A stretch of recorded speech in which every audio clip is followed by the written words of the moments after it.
Right now, some people frustrated with Elon Musk and his involvement in the federal government are taking out their anger on his company, Tesla. Some Tesla owners are receiving hate from others. Remember when Elon Musk swung a hammer and broke the truck's window?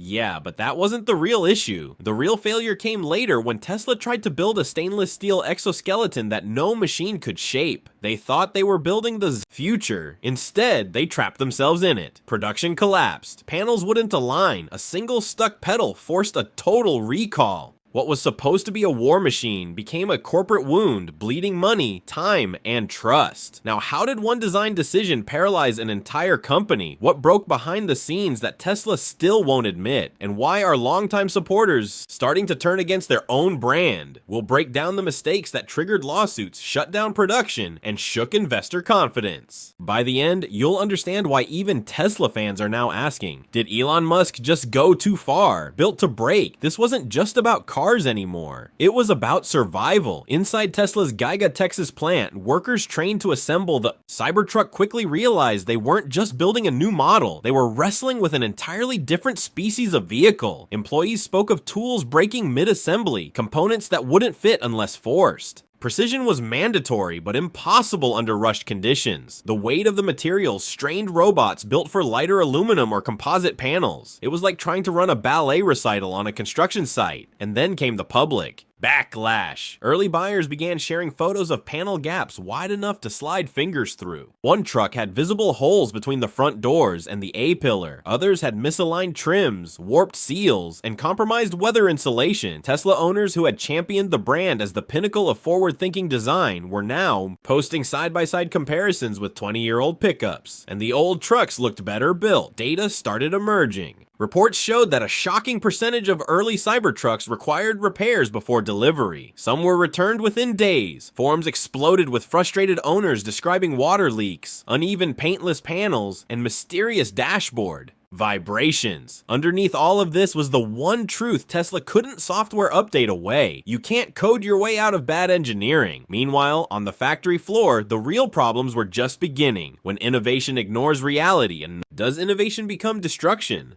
Tesla had always been praised for its minimalist design, but inside the Cybertruck, minimalism had been pushed to the extreme. There were no physical buttons, no dials, not even a stalk for the gear shifter. Everything, mirrors, vents, drive, modes, even opening the glove box, required digging through touchscreen menus. That design looked cool in photos, but in the real world, it was a safety risk. Drivers found themselves tapping through screens while on the highway just to adjust airflow. Adjusting mirrors took multiple steps. The dashboard was a sparse slab of glass and metal that felt more prototype than product. Worse still, the structural issues extended beyond aesthetics. Weather sealing failed in some units. Rain seeped in through trim lines. In certain climates, road noise became deafening. The very steel that was supposed to keep out danger let in discomfort. And then there was the wiper. Because the Cybertruck's windshield was so wide and flat, Tesla had to invent a custom single-arm wiper longer than any other on the market. But it didn't work. It left streaks, missed corners, and faltered in heavy rain. For a truck marketed as off-road capable and apocalypse-proof, it struggled to survive a thunderstorm. Tesla's customers didn't just want bold design, they expected it to work.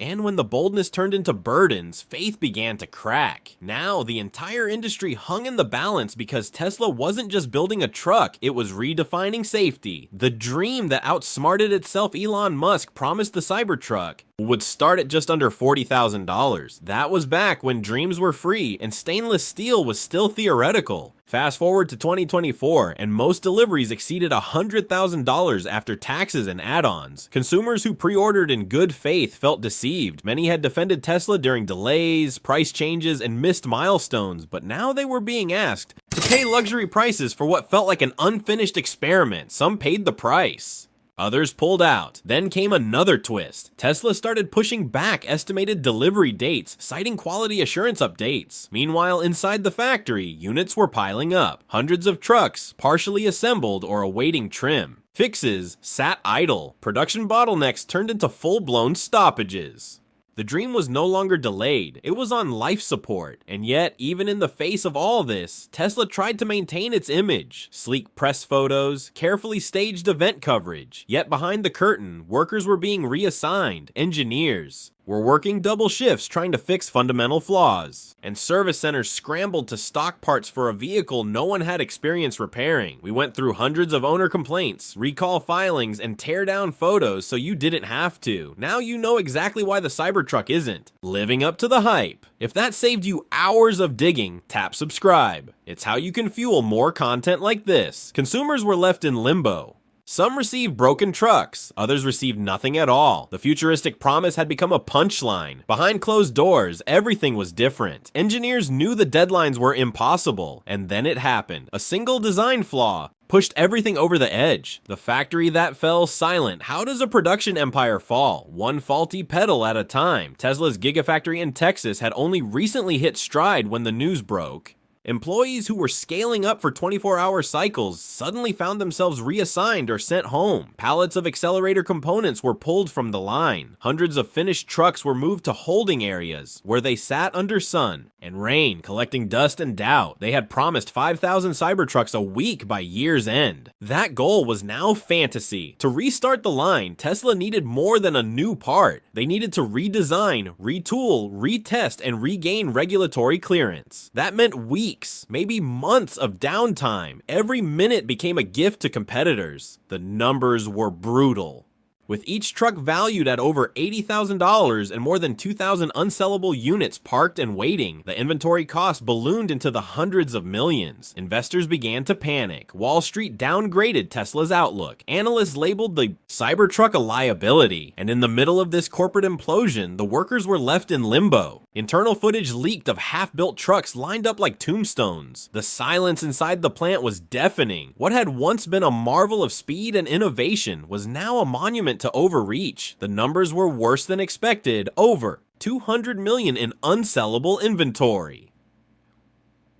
The loyalty breakpoint, the Cybertruck had built an army of true believers. People who waited 4 years, people who defended delays, people who saw themselves as pioneers of a new era. But when their vehicles tried to launch themselves through garage walls, that faith snapped. Tesla was inundated. Refund demands skyrocketed. Phone lines jammed. Service centers were overwhelmed, undertrained, and understocked. A movement that had been fed by loyalty was now erupting in fury. Lawsuits followed quickly. The first class action came from California, then Texas, then Florida. The claims were eerily similar. Tesla sold a dangerous vehicle and knew about the issue. Evidence mounted in forums and leaks. Internal emails suggested engineers had raised concerns. Proposed fixes were ignored. Media outlets dug deeper. One whistleblower claimed that beta testing on the pedal was never finalized, that production pressure silenced safety protocols. Another engineer anonymously revealed that emergency mechanical stops had been discussed but shelved. And through all this, the buyers told their stories. One owner watched his truck jump a curb while backing out. Another described slamming on the brakes as his driveway became a launch pad. These were not isolated glitches. They were repeated nightmares. The consequences would ripple across continents, through courts, factories, and investor portfolios. Silence isn't a strategy for a company built on boldness. Tesla went quiet. Elon Musk, usually the loudest voice in tech, vanished. No tweets, no live streams, no press briefings, just silence. Customers grew restless. Analysts called it a mistake. Some speculated it was legal strategy, others saw it as panic, but the silence wasn't interpreted as caution, it was taken as indifference. Tesla's stock slid again, a 7% drop in 24 hours. Billions erased, loyalty shaken, and competitors smelled blood. Ford launched an aggressive marketing campaign for the F-150 Lightning, directly targeting Cybertruck defectors. Rivian pushed reliability as its core message, referencing its own off-road credentials and low defect rate. Even Chevrolet entered the fray, promising a less dramatic but far more dependable electric pickup. In forums once dominated by Tesla hype, the tone shifted. Former superfans started sharing alternatives. Even longtime defenders were asking if the dream was still alive. Meanwhile, Tesla continued its free fix strategy, promise repairs, offer vague delivery timelines, and deflect. But no brand can survive on deflection alone, especially not one built on the promise of the future. In the absence of leadership, narrative control slipped away. The media defined the storyline, analysts framed the failure, and consumers investors drew their own conclusions. Tesla's most ambitious product had become a symbol of missed warnings, ignored feedback, and blind momentum. At Ford headquarters, a different kind of electric truck was winning over Tesla's defectors. What happened next wasn't a comeback, it was a takeover. Rivals rise from Tesla's ashes. Tesla's biggest threat wasn't from China, it was from Detroit. As Tesla reeled from its production halts and mounting legal chaos, its rivals saw an opening they couldn't afford to miss. Ford, Rivian, and General Motors didn't just step in, they surged forward with confidence, capital, and coordination. Or was first to strike. The F-150 Lightning, an electric version of America's best-selling pickup, began headlining every marketing channel. Their slogan, proven reliable, ready now. It was a thinly veiled jab at the chaos surrounding Tesla. At dealerships, interest spiked. Buyers who had once waited years for a Cybertruck test drive walked into Ford showrooms and drove out with Lightning keys in hand. Rivian moved with surgical precision. The R1T praised for its off-road capability and intuitive software, targeted outdoor enthusiasts and tech-conscious drivers alike. Online searches for Rivian doubled in the weeks following Tesla's recall announcement, and General Motors? They went wide. The Silverado EV rollout included rebate offers, early delivery perks, and a focus on quality over flash. Their advantage wasn't speed, it was trust. The results came fast. Tesla's US electric truck market share, which had been projected to reach 60% by 2026, began sliding. New reservations fell. Existing Cybertruck order holders either canceled or began cross-shopping competitors. With Tesla distracted, the others were rewriting the future of electric trucks. Tesla's beta test strategy backfires. Tesla's strategy had always relied on iteration. Ship now, patch later. Over-the-air updates were supposed to fix everything, from breaking bugs to autopilot misfires. For years, that approach was praised as revolutionary. But with the Cybertruck, it finally hit a wall. This time, the issue wasn't software, it was hardware. Accelerator pedals that physically jammed, windshield wipers that mechanically failed, stainless steel exteriors that couldn't be repaired at standard body shops. No code could rewrite a bent frame. Early adopters were livid. Some took to YouTube showing their trucks misalignments and interior rattles. One video titled "My Cybertruck is Falling Apart" hit over 1 million views in 3 days. Forums became support groups. Instead of praising software updates, owners were trading DIY repair advice and trim realignment tricks. Even more damaging was the sense that Tesla had treated these buyers like testers, not customers. These weren't beta units, they were supposed to be final products. Internal leaks revealed that certain quality control checks had been downgraded to meet rollout deadlines. One whistleblower claimed his concerns were dismissed with a phrase that echoed across media headlines. Let the market tell us. The model that once drove Tesla's success now risked erasing it. From dominance to doubt, the public didn't just lose interest, they lost faith. Cybertruck owners weren't the only ones growing skeptical. Tesla investors began showing signs of fatigue.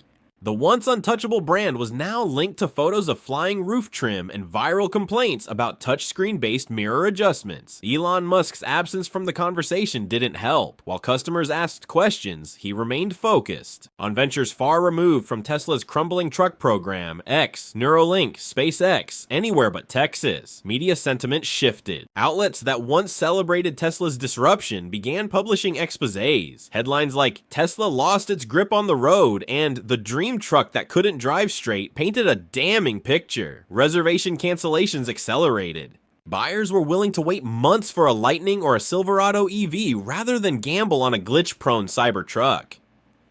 Tesla's software advantages still held weight, but no one buys a truck for its user interface alone. Durability, serviceability, and consistency had become the new battlegrounds. In Silicon Valley, the whispers had begun. Was Tesla still the future? Collapse at Scale 1 factory shutdown cascaded into a global reckoning. The consequences of Tesla's production halt went far beyond Austin. Suppliers in Mexico who had ramped up production of proprietary trim and hardware faced layoffs as orders were frozen. European logistics teams were left managing warehouses full of unsellable parts. Overseas shipping contracts were paused. Thousands of trucks sat idle, some recalled, some incomplete, others awaiting rework. The backlog became a budgetary time bomb.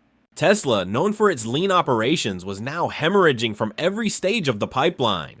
Shareholders panicked, analysts revised forecasts downward, investment firms that once boasted of Tesla's quarterly magic now questioned its fundamentals. Elsewhere, competitors continued stacking wins. Ford expanded its Lightning production capacity. Rivian announced a new distribution partnership, making the R1T available in more than double the locations from the year prior. General Motors fast-tracked the rollout of its Hummer EV SUV, seizing media cycles. Tesla had one massive problem. While they scrambled to fix a product, their rivals had already fixed the message. Safety, reliability, accessibility, words that once belonged to legacy automakers had become rallying cries in the electric frontier. What came next would test every alliance, from factory to finance. Could Tesla still recover, not just from a recall, but from a reckoning? The Cybertruck wasn't just a vehicle anymore. It had become a mirror, reflecting Tesla's limits. And with the world watching, the next move would decide whether this was a comeback story or a collapse. The faithful few, the Cybertruck didn't just attract buyers, it built a following. For every canceled pre-order and returned unit, there remained a core group of believers who refused to give up. They weren't blind. They saw the panel gaps. They watched the wiper malfunctions. They listened to the rattles, but they stayed. Why? Because they weren't buying a truck, they were buying a symbol, a rebellion against traditional design, a middle finger to conformity. They believed that once the rough edges were polished, the Cybertruck would still become the blueprint for the future. To them, setbacks didn't erase the mission. They proved it was difficult enough to matter. Tesla leaned into that loyalty. Updates to customer portals included new language. We're building something no one's built before. Thank you for helping us shape the future. For a moment, the narrative bent back toward hope. The owners who stayed weren't just brand loyalists, they were Tesla's last line of defense. On social media, they fought back against critics. In forums, they shared workarounds and fixes. Some even created guides for improving door seals or touchscreen calibration. In a world of defect videos and lawsuits, they kept the dream alive. But one question loomed larger than fan loyalty. Could Tesla finish what it started? Rebuilding the machine Tesla was no stranger to production hell, but this was something different. Fixing the Cybertruck wasn't about tweaking a supply line or rewriting code. It was a full-body repair job for an entire manufacturing ecosystem. The stainless steel exoskeleton that made the truck iconic also made it nearly unserviceable. Traditional body shops didn't have the tools or training to work with the material. Tesla had to rapidly scale technician certifications and create specialized equipment just to perform basic repairs. Inside the Austin plant, engineers worked around the clock, retrofitting lines, the problematic adhesive used in the roof trim replaced, the oversized windshield wiper redesigned, the pedal completely rebuilt and tested under heat, pressure, and speed. Tesla didn't just need to prove the fixes worked, they had to prove they were permanent. To regain trust, Tesla offered free upgrades to early adopters, updated software, improved cabin insulation, reinforced panels, and even redesigned HVAC routing to address climate control issues. But service centers were already overwhelmed. Wait times stretched into months. Tesla was finally listening to its customers, but many of them had stopped talking. And outside the plant walls, a new challenge was emerging. The regulatory reckoning. The National Highway Traffic Safety Administration was no longer a passive observer. The Cybertruck's recall had triggered one of the largest ongoing investigations into electric vehicle safety since the dawn of the sector. Documents revealed that engineers had flagged design risks before launch. Internal Slack messages leaked to the media reference concerns over pedal design, adhesive bonding reliability, and water ingress risks. Legal analysts warned that if it could be proven these warnings were ignored, Tesla wouldn't just face fines, they could face criminal liability. The federal motor vehicle safety standards were being reinterpreted in real time. Regulators began reviewing Tesla's certification process, questioning whether Cybertruck units should have passed inspection at all. Some speculated that regulatory reform would follow. With Tesla as the catalyst, overseas, European regulators delayed approvals for international Cybertruck deliveries. Safety boards in Germany and the United Kingdom demanded additional testing. Suddenly, the vehicle that was supposed to dominate the globe was struggling to leave the continent. Meanwhile, lawsuits piled higher. Class actions from owners. Shareholder litigation alleging deception. Consumer protection probes. What began as a design error now threatened to engulf Tesla in a legal storm that could span years. And amid it all, Elon Musk was finally forced to speak. The speech that wasn't enough, Elon Musk returned to the public stage with a live stream event titled Redefining the Road Ahead. Set inside the Austin factory, flanked by Cybertrucks, he addressed the crisis. He admitted the pedal issue. He promised better testing. He claimed the wiper design had been over-engineered. He spoke of less lessons learned. But what he didn't do was apologize. There was no admission of rushing production, no explanation for the adhesive mishap, no reckoning for the missed promises and overhyped timelines. To many, the speech sounded less like accountability and more like damage control. Still, some investors rallied. Shares rebounded slightly. Tesla promised to resume deliveries by late 2025 with a refined and reinforced version of the Cybertruck. But would it be enough? Because in the time it took to redesign, retest, and reassure, the competition had moved forward. Ford had locked in major municipal contracts. Rivian had expanded production to meet fleet demand. General Motors had introduced a midsize electric truck priced thousands below Tesla's. The Cybertruck was still futuristic, still bold, still singular, but being different was no longer enough, and Elon's appearance did little to change the growing sentiment. Even inside Tesla, morale was wavering. A leaked internal memo from senior engineering leads warned that the company's internal culture was drifting away from precision and leaning too far into speed. Other employees anonymously disclosed how pressure to meet public deadlines created a culture where concerns were buried instead of raised. In boardrooms and investor calls, the conversation shifted. Tesla's success no longer hinged on new ideas. It depended on revising old ones. Final shift. What began as a revolution was now a referendum. The Cybertruck wasn't just supposed to be another electric vehicle. It was meant to be the vehicle.